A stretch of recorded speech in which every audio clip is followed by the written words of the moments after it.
एक दरवेश और उसका कमसिन चेला शहर से दूर किसी जंगल में रहते थे।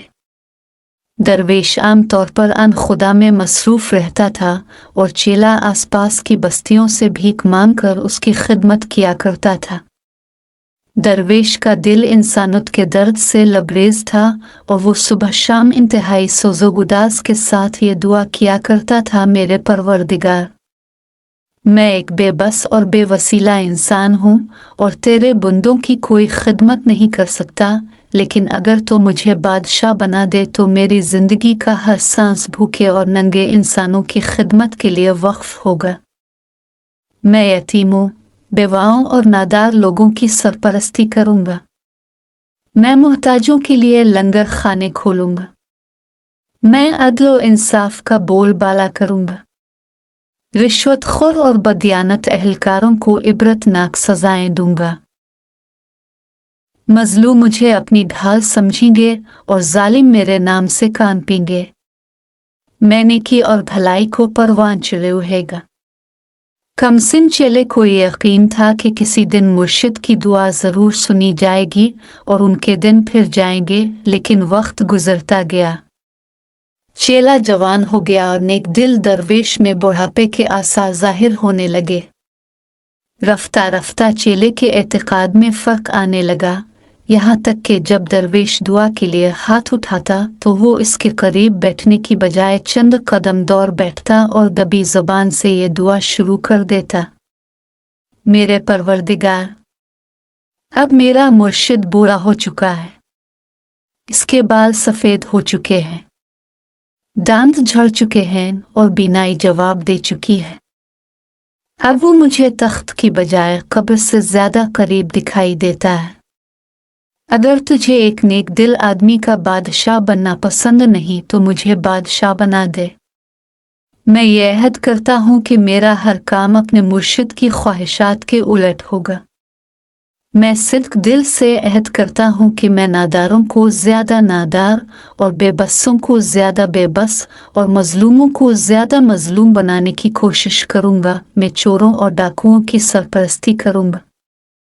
मैं शुरफा को जलील करूँगा और जलीलों को इज्जत की कुर्सियों पर पिवाएगा।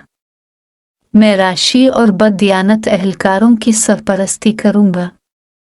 इब्तिदा में ये होशियार चेला चायप चायप कर दुआएं किया करता था, लेकिन आहिस्ता आहिस्ता इसका हौसला बढ़ता गया और कुछ मुद्दत बाद इसकी हालत थी कि जब मुर्शिद दुआ के लिए हाथ उठाता तो वो भी इसके करीब बैठकर ही बुलंद आवाज़ में अपनी दुआ दोहरानी शुरू कर देता। दरवेश अपनी आंखों में आंसू भर कर ये कहता कि अगर बादशाह बन जाऊं तो अदलो इंसाफ नेकी और सच्चाई का बोलबाला करूं, और चेला कहका लगा कर ये कहता कि अगर मैं बादशाह बन जाऊं तो जुल्म और बदी का झंडा बुलंद करूं। दरवेश कहता कि मेरे ख़जाने से माजूर और नादार लोगों को वज़ाइफ मिलेंगे, और चेला ये कहता कि मैं उन पर सख्त जुर्माने आयद करूंगा। दरवेश इसे डांट डपट करता और बसा औकात डंडा उठाकर पीटना शुरू कर देता, लेकिन चेला अपनी रिवायती नियाजमंदी के बावजूद अपने मौक़िफ़ पर वही हुआ जो पुराने वक्तों में हुआ करता था, यानी मुल्क का बादशाह चल बसा और तख्त के कई दावेदार एक दूसरे के खिलाफ तलवारें सूंघ कर मैदान में आ गए। दूर अंदेश वजीर ने रातों रात तमाम दावेदारों को जमा करके ये तजवीज़ पेश की कि अब मुल्क को खाना जंगी से बचाने की एक ही सूरत बाकी रह गई है, और वो ये कि शहर के तमाम दरवाजे बंद कर दिए जाएं और अली अलसबा बाहर से जो आदमी सबसे पहले मशरिकी दरवाजे पर दस्तक दे उसे बादशाह तस्लीम कर लिया जाए। ये तजवीज़ बाइत्तेफाक राय मंजूर की गई। फिर ये हुआ कि नेक दिल दरवेश का चेला भीख मांगने के लिए किसी छोटी मोटी बस्ती का रुख करने के बजाय मुल्क के दारुल हुकूमत की तरफ जा निकला, और फटते ही इसने शहर के मशरिकी दरवाजे पर दस्तक दी। पहरेदारों ने दरवाज़ा खोलकर उसे सलामी दी और उमराए से एक जुलूस की शक्ल में शाही महल की तरफ ले गए। नए बादशाह ने तख्त पर रौनक अफरोज होते ही ये हुक्म जारी किया कि मेरी सल्तनत में जितने दरवेश, फ़कीर और साधु हैं, उन्हें किसी ताख़ीर के बगैर गिरफ्तार कर लिया जाए।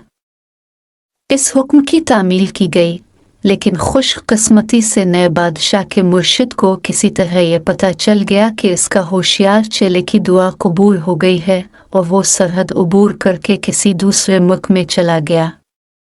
इसके बाद जो हुआ वो किसी तशरीह या तबसरे का मोहताज नहीं। नए बादशाह ने पूरी मुस्तैदी और दियानतदारी के साथ अपने तमाम वादे पूरे किए। नहरों का पानी बंद कर दिया गया, कुएं और तालाब गिलाजत से भर दिए गए। चोरों और डाकुओं को जेलों से निकालकर हुकूमत का कारोबार सौंप दिया गया। नेक खुदाप्रस्त इंसानों पर जुल्म की इंतहा कर दी गए। गरज़न दाशमंदों को सर छुपाने के लिए जगह नहीं मिलती थी, जिन्होंने मुल्क की भलाई के लिए एक गदागर को तख्त पर बैठा दिया था। जब नए बादशाह के मजालिम अपनी इंतहा को पहुंच गए तो अवाम के लीडरों ने इसका हसब वनसब मालूम करने की ज़रूरत महसूस की। साबिक वज़ीर आज़म की क़ियादत में एक वफ़द तलाश बसियार के बाद बादशाह के मुर्शिद की खिदमत में हाजिर हुआ और इससे फरियाद की कि खुदा के लिए हमें इस बुलाए नागहानी से निजात दिलाए। उमर रसीदा दरवेश अपने चेले के सामने जाने से घबराता था, लेकिन अरकान वफ़द की गिरिया विज़री से मुतासिर वो ये ख़तरा मोल लेने पर आमादा हो गया। जब वो दरबार में हाजिर हुआ तो बादशाह सलामत को अपने प्रो मुर्शिद की तरफ देखते ही अपना माजी याद आ गया और आस ने मरूबियत के एहसास से मरगूब है कर कहा, पीरो मुर्शिद, फरमाइए मैं आपकी क्या खिदमत कर सकता हूँ। दरवेश ने जवाब दिया, मैं अपने लिए कुछ नहीं मांगता, मैं सिर्फ तुम्हारी रियाया के लिए रहम की अपील करने आया हूँ। तुम इक़्तिदार के नशे में वो ज़माना भूल गए हो जब भीख मांगा करते थे।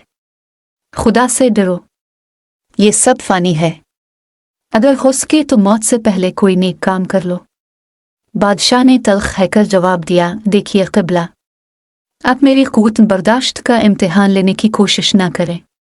ये आपकी खुशकिस्मती है कि आप मेरे मुर्शिद हैं और मैं आप पर हाथ डालते हुए घबराहट महसूस करता हूँ। आप मुझे जी भर कर गालियाँ दे सकते हैं, लेकिन खुदा के लिए उन लोगों के साथ किसी नेकी का मशवरा ना दें। आपको याद है कि हम दोनों एक ही वक्त में दुआ मांगा करते थे। फिर क्या वजह है कि आपकी दुआ कबूल ना हुई और कुदरत ने मुझे बादशाह बना दिया? अगर इन लोगों के अमाल ठीक होते और कुदरत को उनकी भलाई मकसूद होती तो आप उनके बादशाह बनते, लेकिन ये बदबख्त थे, उन्हें अच्छे बुरे की तमीज़ ना थी और कुदरत इनकी बदअमालियों की सज़ा देने के लिए मुझे बादशाह बना दिया। अब मैं मरते दम तक अपना प्रोग्राम पूरा करता रहूँगा। अगर कुदरत को इनकी गिरिया विज़री पर रहम आ जाए और मेरी ज़िंदगी के दिन पूरे हो जाएं तो और बात है, वरना मेरी तरफ से कोई कोताही नहीं होगी। नेक दिल दरवेश ने जवाब दिया, बरखुरदार, तुम बिल्कुल ठीक कहते हो। अगर ये लोग कुदरत की तरफ से किसी इनाम या बेहतर सलूक के मुस्तहिक होते, मेरी उम्र भर की दुआएं रायगा ना जाती। ये लोग जिन्होंने मेरे बजाय तुम्हारे सर पर ताज रख दिया है, इस काबिल नहीं हैं कि उन पर रहम किया जाए। तुम शौक से अपना काम जारी रखो।